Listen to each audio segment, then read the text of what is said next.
நாடாளுமன்ற பட்ஜெட் கூட்டத்தொடரின் இரண்டாவது அமர்வு தொடக்கம். மும்மொழிக் கொள்கை, கல்வி நிதி, தொகுதி மறுசீரமைப்பு தொடர்பாக காரசார விவாதம்.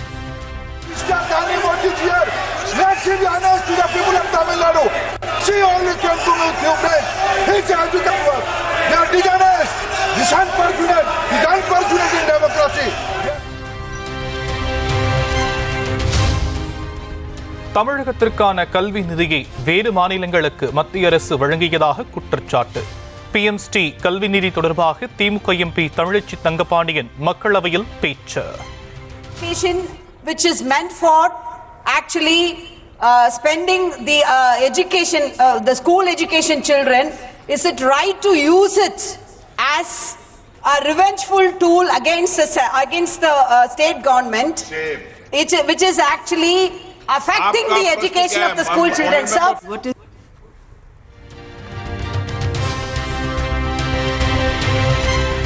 தேசிய கல்விக் கொள்கையை வைத்து தமிழக மாணவர்களின் எதிர்காலத்தில் திமுக அரசு விளையாடுவதாக மத்திய அமைச்சர் தர்மேந்திர பிரதான் குற்றச்சாட்டு. PMST திட்டத்தை ஏற்பதாக கூறிய தமிழக அரசு திடீரென யூ-டர்ன் அடித்துவிட்டதாகவும் பதிலடி கொடுத்ததால் திமுக கூட்டணி எம்பிக்கள் அமளி.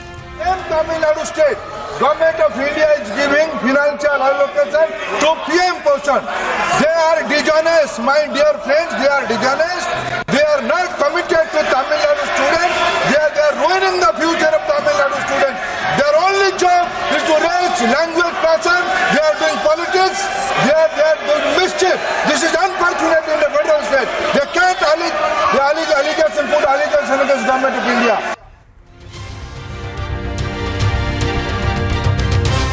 திமுக எம்பிக்கள் நாகரிகம் தெரியாதவர்கள் என மத்திய அமைச்சர் தர்மேந்திர பிரதான் பேச்சு.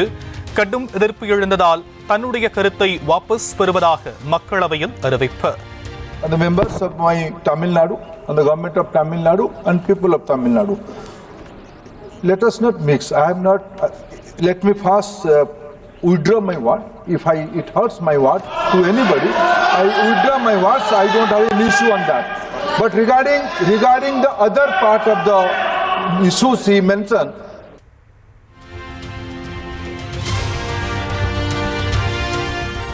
தமிழக எம்பிக்களை நாகரிகம் தெரியாதவர்கள் என்று தர்மேந்திர பிரதான் கூறியது வேதனை அளிப்பதாக திமுக MP கனிமொழி பேச்சு. மும்மொழிக் கொள்கையை ஏற்க முடியாது என பிரதமருக்கு எழுதிய கடிதத்தில் முதலமைச்சர் தெளிவாக கூறிவிட்டதாகவும் மக்களவையில் குறை.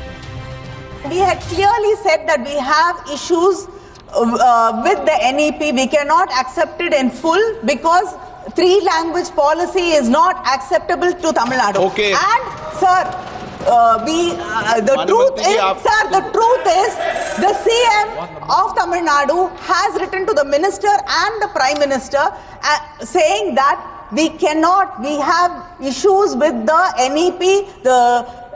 It cannot be accepted in total and the funds have to be released, and he requested the funds to be released. தொகுதி மறுவரையறைக்கு மாநிலங்களவையில் திமுக எம்பிக்கள் எதிர்ப்பு. திமுக மற்றும் திரிணாமுல் காங்கிரஸ் கட்சி எம்பிக்கள் வெளிநடப்பு. வேண்டாம் வேண்டாம் வேண்டாம் வேண்டாம் வேண்டாம் மாநிலங்களை வஞ்சிக்காதே. தொகுதி மறுசீரமைப்பில் தென் மாநிலங்களுக்கு பாதிப்பு இருக்காது என எந்த அடிப்படையில் கூறுகிறார் மத்திய அமைச்சர் அமித் ஷா? நாடாளுமன்றத்தில் மத்திய அமைச்சர் அமித் ஷா விளக்கம் அளிக்க வேண்டும் என திமுக MP திருச்சி சிவா வலியுறுத்தல். ஒரு கூற்று இருக்கிறது. உள்துறை அமைச்சர் அமித்ஷா அவர்கள் செய்தியாளர்களை சந்தித்த போது அல்லது ஒரு கூட்டத்தில் பேசுகிற போது தென் மாநிலங்களுக்கு எண்ணிக்கை குறையாது என்று சொல்லியிருக்கிறார். அது எந்த அடிப்படையில் என்ற உத்தரவாதத்தையோ அல்லது விளக்கத்தையோ எங்களுக்கு தந்தாக வேண்டும். சென்னையில் ஆபரண தங்கத்தின் விலை சவரனுக்கு 80 ரூபாய் உயர்வு. ஒரு பவன் 64,400 ரூபாய்க்கு விற்பனை.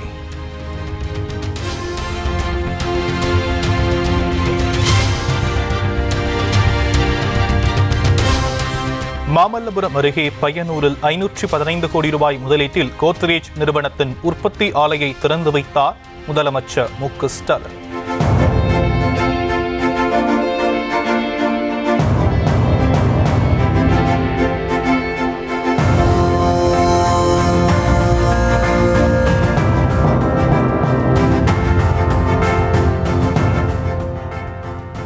1000 பேருக்கு வேலைவாய்ப்பு அளிக்கும் வகையில் பெண்கள், திருநங்கைகள் மற்றும் மாற்றுத்திறனாளிகளுக்கு பணி நியமன ஆணைகளை வழங்கி வாழ்த்து.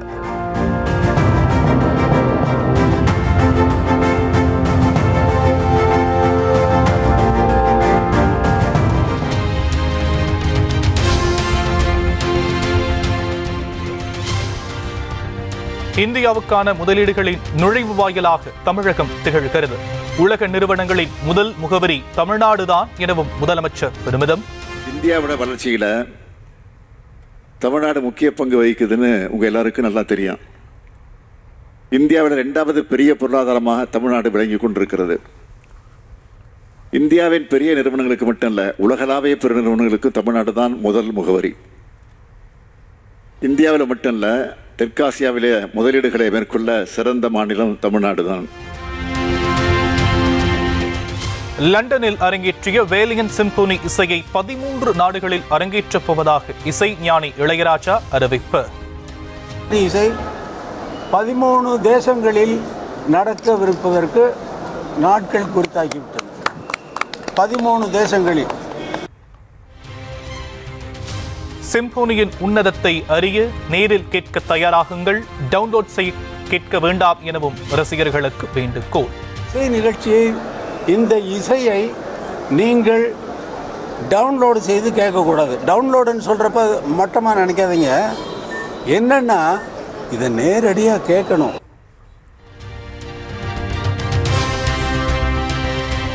புதுச்சேரியில் ஆளுநர் கைலாஷ்நாதன் உரையுடன் தொடங்கியது சட்டப்பேரவை கூட்டத்தொடர். தமிழிசை CP ராதாகிருஷ்ணனை தொடர்ந்து தமிழில் உரையாற்றிய 3வது ஆளுநர் ஆனார். பல்வேறு நிலைகளில் உள்ளன. PMAY திட்டத்தின் கீழ் மத்திய அரசு வீட்டறை ஏழை குடும்பங்களுக்கு 1.5 லட்சம் வழங்குகிறது.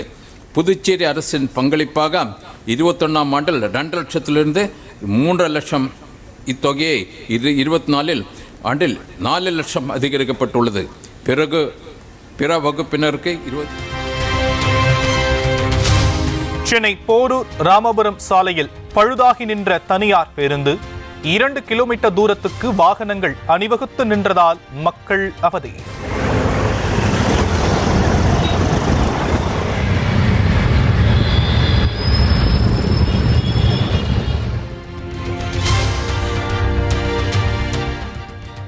கிருஷ்ணகிரி மாவட்டம் தேன்கனிக்கோட்டை வட்டாட்சியர் அலுவலகம் முன்பாக இந்திய கம்யூனிஸ்ட் கட்சியினர் காத்திருப்பு போராட்டம். இலவச வீட்டுமனை பட்டா, வனவிலங்குகளால் ஏற்படும் பாதிப்புகளை தடுப்பது உள்ளிட்ட கோரிக்கைகளை வலியுறுத்தி முழக்கம்.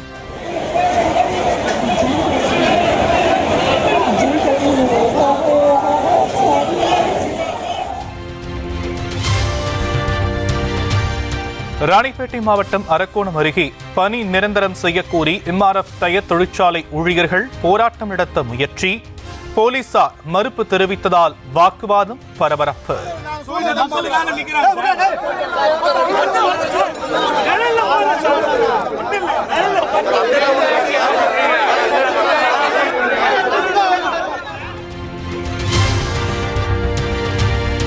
காலமுறை ஊதியம், ஆண்டுக்கு 2 முறை சீருடை, பாதுகாப்பு உபகரணங்கள் வழங்க வேண்டும் உள்ளிட்ட கோரிக்கைகளை வலியுறுத்தி ஆர்ப்பாட்டம். சென்னையில் கண்ணீர் விட்டு அழுத பெண் தூய்மை பணியாளர்கள்.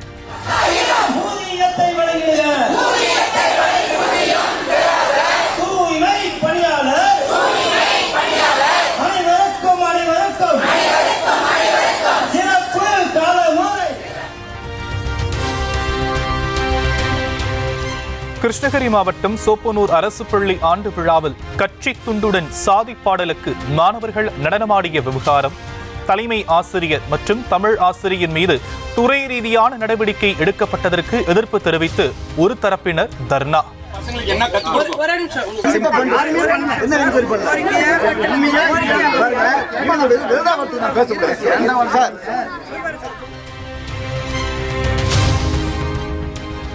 மதுரை மாவட்டம் மேலூர் அருகே அதிகாலையில் வீட்டில் தனியாக இருந்த பெண்ணை தாக்கி நகை பறிப்பு. சரமாரியாக தாக்கி 8 சவரன் நகைகளை பறித்துவிட்டு ஓட்டம். இரத்த காயங்களுடன் கிடந்த பெண் மருத்துவமனையில் அனுமதிப்பு.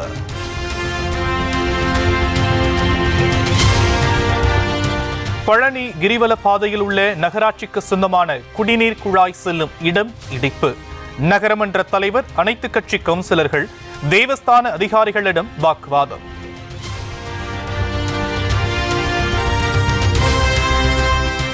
நீலகிரி மாவட்டம் நாடுகாணியில் அறிவிக்கப்பட்ட பூங்கா இடமாற்றத்தை கண்டித்து மக்கள் போராட்டம். திருமண விழாவுக்காக அவ்வழியாக சென்ற தேமுதிகவின் விஜய பிரபாகரன் ஆதரவு தெரிவித்து பேச்சு. நிச்சயமாக மீண்டும் சொல்ற தேசிய முற்போக்கு திராவிட சார்பாக உங்களுக்கு ஆதரவும் உங்களுக்கு சப்போர்ட்டும் நான் கொடுக்குறேன். ஏதோ நான் பேசிட்டு போறேன்னு நினைக்காதீங்க. உங்களுக்கு ஏதாவது பிரச்சனைனா சென்னையில இருந்து 1 மணி நேரம் கோயம்புத்தூர் ஃபிளைட்டு, அங்கிருந்து 2 மணி நேரம் உங்களுக்கு சேர்க்கிறேன். விருதுநகர் அருகே தேசிய நெடுஞ்சாலையில் சாலையோரம் நிறுத்தப்பட்டிருந்த மருத்துவ ஆக்சிஜன் டேங்கர் லாரி மீது சரக்கு லாரி மோதிய வேகத்தில் வாயு கசிவு ஏற்பட்டதால் தீயணைப்பு துறையினர் வரவழைப்பு.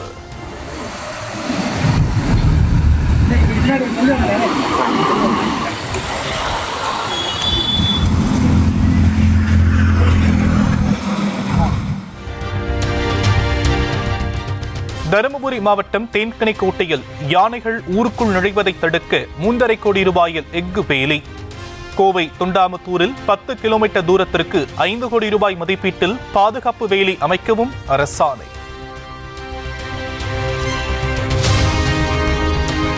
2025-2026 ஆண்டின் பாமக பொது நிழல் நிதிநிலை அறிக்கை தைலாபுரத்தில் இருக்கக்கூடிய இல்லத்தில் வெளியிட்டார் பாமக நிறுவனர் ராமதாஸ்.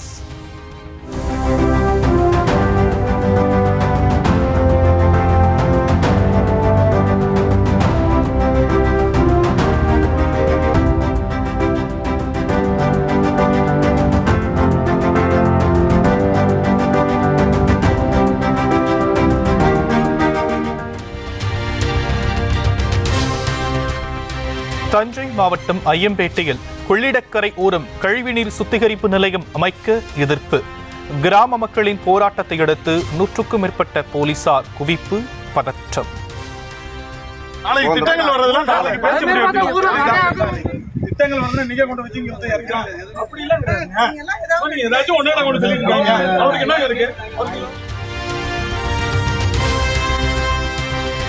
அரக்கோணம் ரயில் நிலையத்திலிருந்து ஆந்திராவின் கடப்பாவுக்கு சென்ற ரயில் திருத்தணி நிலையத்தில் நிறுத்தம். தொழில்நுட்ப கோளாறால் நிறுத்தப்பட்டதை அடுத்து பயணிகள் திண்டாட்டம். தூத்துக்குடி மாவட்டம் சாத்தான்குளம் அருகே கோவில் மற்றும் வீட்டில் கொள்ளை முயற்சி. உண்டியலை உடைத்தும் உடைக்க முடியாமல் ஏமாற்றத்துடன் சென்ற சிசிடிவி காட்சி.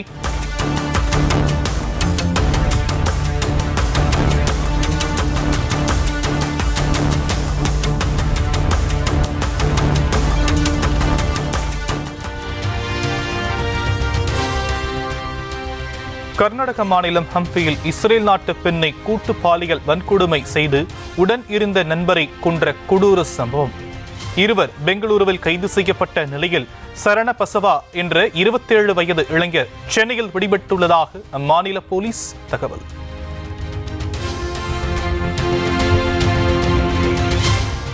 அரசுமுறை பயணமாக மொரீஷியஸ் நாட்டுக்கு நாளை செல்கிறார் பிரதமர் மோடி. பல்வேறு பகுதியிலும் முன்னேற்பாடு பணிகள் தீவிரம். சீனாவிடம் இருந்து சுதந்திரம் கேட்டு டெல்லியில் உள்ள அந்நாட்டு தூதரகத்தை முற்றுகையிட முயற்சி. திபெத் இளைஞர் காங்கிரஸ் என்ற அமைப்பைச் சேர்ந்தவர்களை கைது செய்தது காவல்துறை. டெல்லியில் மர்ம நபர்களால் சுட்டுக் கொல்லப்பட்டவரின் உறவினர்கள் திடீர் சாலை மறியல். கொலையாளிகளை கைது செய்ய வலியுறுத்தி போராட்டம் நடத்தியதால் கடும் நெரிசல்.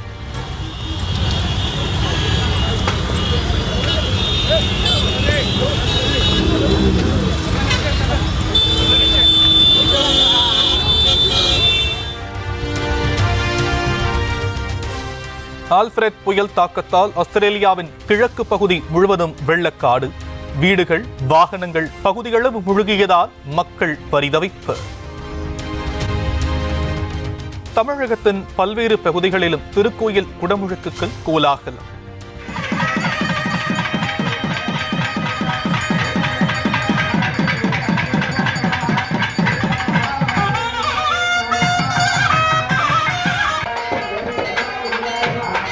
ஏராளமான பக்தர்கள் திரண்டு கோபுர தரிசனம்.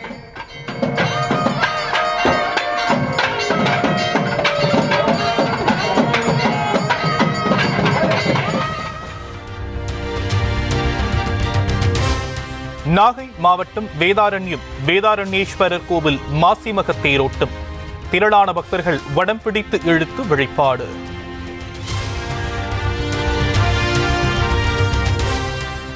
சென்னை திருவொற்றியூர் தியாகராஜ சுவாமி வடிவுடையம்மன் கோவில் மாசி தேரோட்டம். ஏராளமான பக்தர்கள் திரண்டு வடம் பிடித்து இழுத்து வழிபாடு.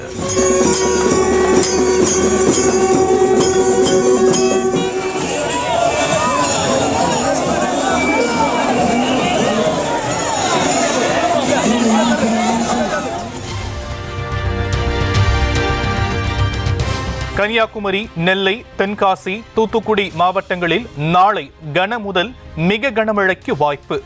இதே மாவட்டங்களில் நாளை மறுநாள் கனமழைக்கு வாய்ப்பு இருப்பதாகவும் வானிலை ஆய்வு மையம் கணிப்பு.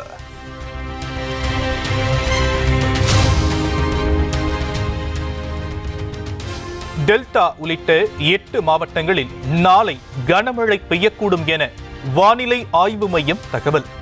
சென்னையில் ஒரு சில பகுதிகளில் இன்றும் நாளையும் லேசான மழை பெய்யக்கூடும் எனவும் கணிப்பு.